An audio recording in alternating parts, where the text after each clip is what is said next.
Après 3 défaites difficiles pour l'UDG, c'est plus motivé que jamais que le club s'apprêtait à disputer son match contre Pau Nord-Est.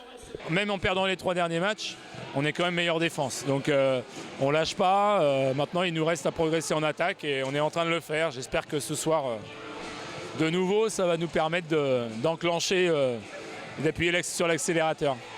Pendant la première mi-temps, les Dacois prennent l'avantage sur le match. Même si les Palois s'accrochent, l'UDG garde une légère avance et les 20 premières minutes se terminent avec 39-28 pour les Rouges.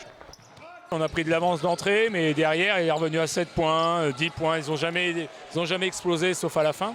Et c'est des joueurs de qualité. Il y a des joueurs espoirs en face qui marquent des points en espoir, qui sont leaders dans leur équipe. Donc le hasard du calendrier a fait qu'ils ont joué hier, donc ils pouvaient jouer contre nous ce soir.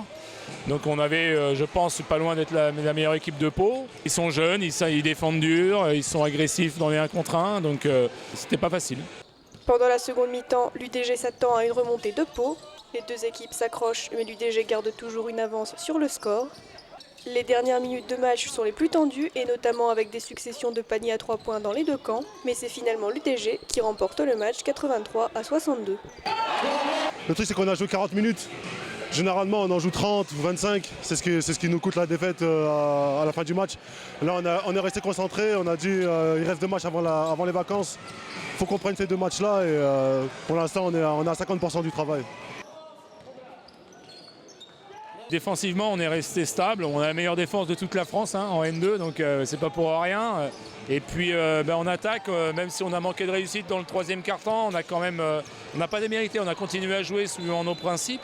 Et puis on a eu un panier par-ci, un panier par-là. Mathieu qui a monté le 2e meneur, qui a monté la balle.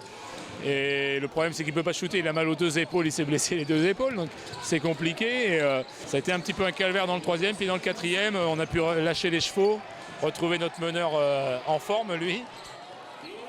Ils m'ont étonné, il y a des super joueurs. Pourtant, ils sont pas très bien classés à ce que je sache. Donc pour moi, ils ont fait un super match. À la mi-temps, c'était serré. Après, deuxième mi-temps, on a haussé le jeu et malheureusement, ils ont lâché. Ce soir, on voit que dès qu'on arrive à trouver de l'adresse, il y a de la fluidité en attaque et du coup, on fait un écart. Mais bon, on est encore en rodage. C'est comme si on était encore nous au mois de septembre. Donc voilà, c'est un peu ce qui a causé notre descente au classement, mais on est toujours à une victoire de la 2e place. Donc c'est très serré, très homogène. Donc voilà, il faut juste maintenant emmagasiner sur la confiance qu'on a prise ce soir. Et on va faire notre dernier match de l'année 2016 à Marmande la semaine prochaine pour essayer de remporter ce match qui nous mettrait à 7 victoires, 4 défaites à la fin. Si on arrive à remporter, ça va pas être facile. Mais bon, comptablement, on est mieux que l'année dernière à la même époque.